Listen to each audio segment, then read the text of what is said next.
can make a plan which takes that into consideration. We work with clients, we do personal training. The biggest excuses that we hear is people don't have enough time, or people either don't like eating healthy, or they enjoy eating unhealthily, and they don't like working out. If you admit that to yourself up front, then you can do something about it. If you don't, and you try to hide it away and do it anyway, what's going to happen? 2 or 3 weeks' time, suddenly you don't feel like going to the gym, suddenly you're craving a pizza, and you'll give in, and then you'll be off your plan. So by laying it out up front, you can make a plan to get around it. This is what I'm going to do. I'm going to commit to it, I'm going to do it, and you know what, if I go wrong, it doesn't matter. I'm not a bad person, it's not the end of the world, but this is my plan, and tomorrow morning, I'm back on my plan. So, the final point, how to create a long-term success. Create a habit. We're going to cover habits more deeply at the end, but basically what you need to do, once you have a plan, you can implement it, and then it can become a habit. Without a plan, what are you doing? Who knows? You might do it right, you might not. You have a plan, and you can track, you can measure. This is what my plan says, this is what I've done. Is that the right thing? Yes or no? The provider of the book, the 30-30 Body Blueprint, the first 30 is 30 days. After 30 days you will have created a habit. When you've created a habit, you don't need to think about it, you don't need to do it, you don't need to consciously do it. It just happens. I'll give you an example. Most of you probably eat the same thing every day for breakfast. You get up, you go into the cupboard, you grab whatever's there, and you eat it. And you buy the same thing every week, you eat the same thing every week. That's a habit. You don't get up every day having a debate in your head, shall I have eggs or shall I have toast? It's just, you just grab it, you don't think about it, you just do it. That's a habit. Everything can become a habit. So this is where you want to be. You want to have habits that align with your plan. Habits that are going to take you to where you want to be, to your big end goal, to become the person that you want to be. Okay, that sums up the elephant and rider analogy. Before I move on, does anyone have any questions specifically about this? No? Cool. Okay, so now more practical things. Exercise. Who here works out? Okay. Do you mind? What kind of exercise do you do? Hot yoga and rebounding. Okay. What's rebounding? It's like a mini trampoline. Okay. Cool. And yourself? Just for exercises. Sorry? For exercises and lots of swimming. Okay. Cool. Excellent. Alright, so a lot of you don't work out, but I'm sure most of you have probably been told by the media, possibly even by doctors, that the best way to work out if you want to lose weight and be healthy is to do cardio. People heard that? Heart rate, is it? Get the heart rate up. Yeah, get the heart rate up. Yeah. Possibly being told to burn calories. You've been told to burn calories through exercise, yeah? Yes. Okay. So, energy in and out is wrong. It's not, but it's not how you think it is. Energy in and out is right. It is basic physics, it's not wrong. But when you're told that you have to burn this many calories, and you have to eat this many calories, and you expend this many calories, it's really not that simple. Your body is not a simple maths equation. So you might be told that your metabolic rate is 2,000 calories a day if you're a female, 2.5 if you're a man. That is the most oversimplified piece of science like in the world. For example, how tall are you, how much do you weigh, how old are you, how active are you? I could go on. So it's not, people aren't the same. There's not a man and a woman and just that's it, 2 people in the world who have this one type. And thus you don't have to eat 2,000 calories a day to maintain weight. You don't have to eat less or more to gain and lose weight. along that same lines, going to the gym to burn calories is not the point. It's not how you're going to lose weight. Now, going to the gym may make you lose weight, but it's not because of the calories that you're burning.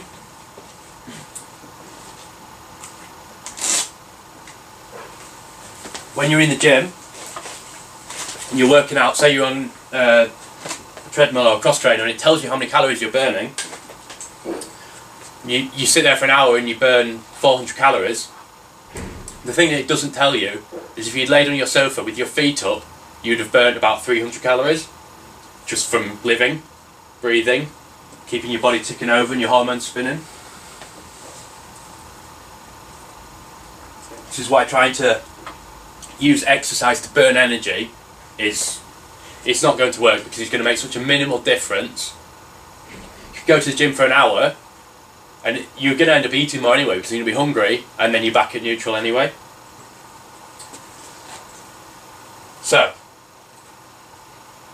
what happens when you do either excessive exercise or starvation type diets where you massively restrict calories?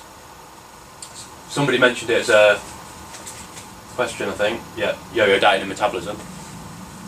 What happens, say if you're on a 500 calorie a day diet, or you're on a juice fast, or one of these shake diets, or all of these things that I imagine you people probably get annoyed about, the same as we do, because you're probably healthy people. But what the media pushes people, what people end up doing, what happens is your body semi-shuts down. It starts conserving energy. It's worried that you're not getting enough nutrients, you're not getting enough energy, you're starving, so it'll start to shut down, it'll start to conserve energy. You're going to end up feeling lethargic, tired, not very good. And then what happens? You can't sustain this forever. You go back, you start to eat. What do you think happens? Binge eat. Yep, you binge eat, and your body swings back violently the other way. It's been shut down, and then it suddenly gets this big burst of food, which will be an excessive amount usually, because you're right, you go and binge. Suddenly it clicks in to fat storage mode, because you've not had an energy for so long that it's like, I need to hold on to this energy, I need to conserve energy, I need to look after myself. And this is how you end up in a yo-yo diet where you actually go backwards. Over time, every time that you yo-yo, every time that you aggressively restrict calories, you then start eating normally, your metabolism has slowed, and suddenly you gain more weight. Which then makes you go and do it again. You've gained weight, so I'll restrict my calories and eat less. And you go into the cycle of up and down, until eventually you get into a position where you can barely eat without gaining weight. And we see it. We see a lot of people come to us as trainers, and they're saying that they've been up and down dieting for 5, 10, 20 even years. And they're the hardest people to get results with, because their body is in such a bad state that it's very, very difficult for them to lose weight now. Basically what they need to do is they need to rebuild themselves. And it's not a quick process. And people who are in this yo-yo and binging cycle, it's all about short term, it's all about quick, it's all about, I want to lose weight by next week. It just doesn't work. It winds up taking 6 months, a year to rebuild your health, and to become healthy again before you can actually think about losing weight.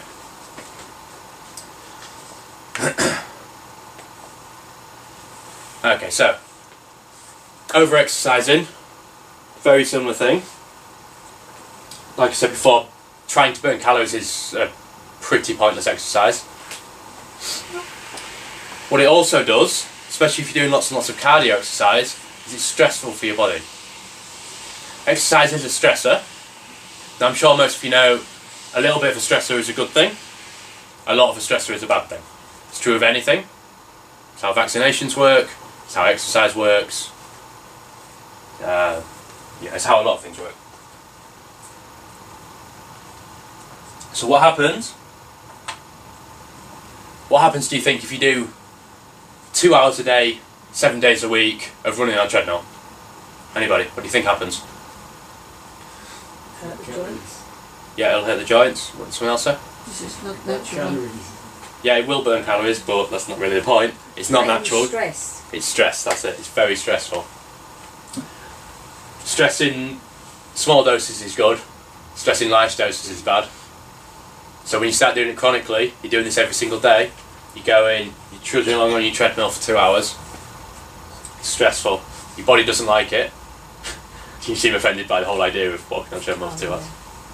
Kind on that. Your body doesn't like it. It's stressful. It releases stress hormones.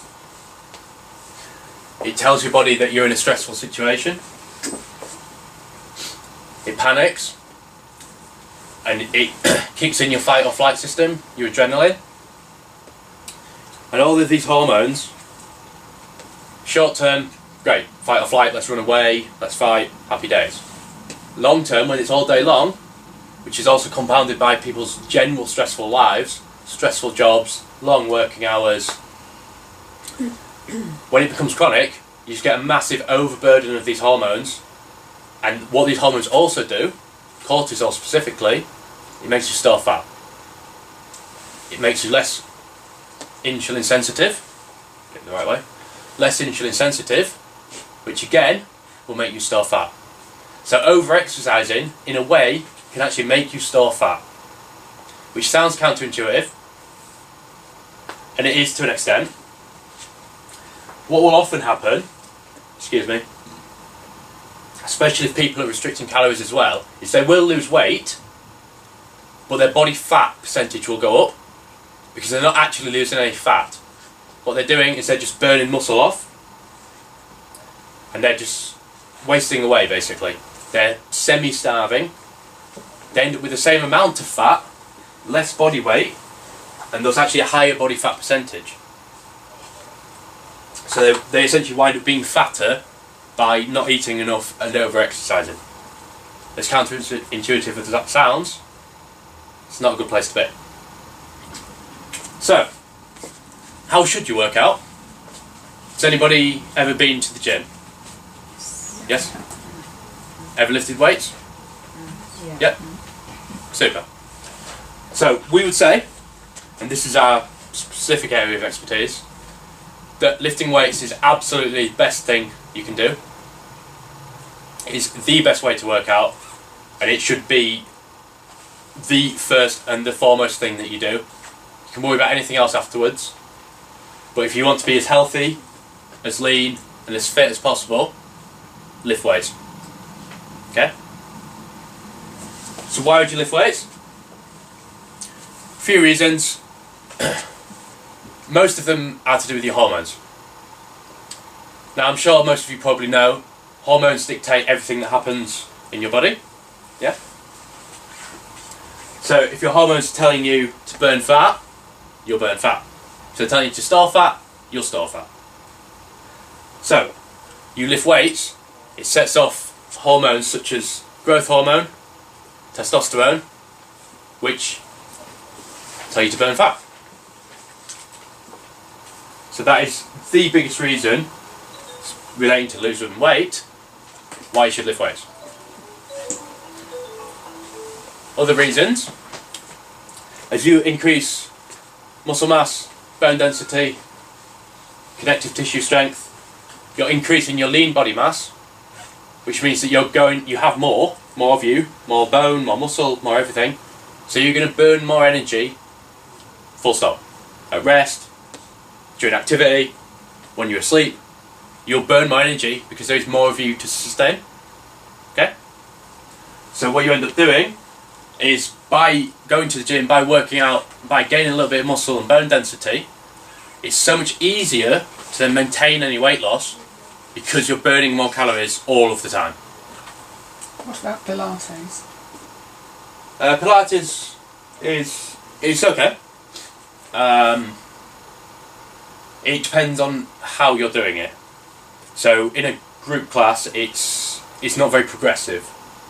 So it'll be great for a while, and then it'll come to a point where it'll probably become easy, and then it kind of becomes less effective. That's true of any exercise. It's true of lifting weights. If you lift the same weight forever, at the start it'll be great. It's something new. You'll get stronger. Once you've become stronger, suddenly this weight isn't very heavy anymore, and it's not very difficult, then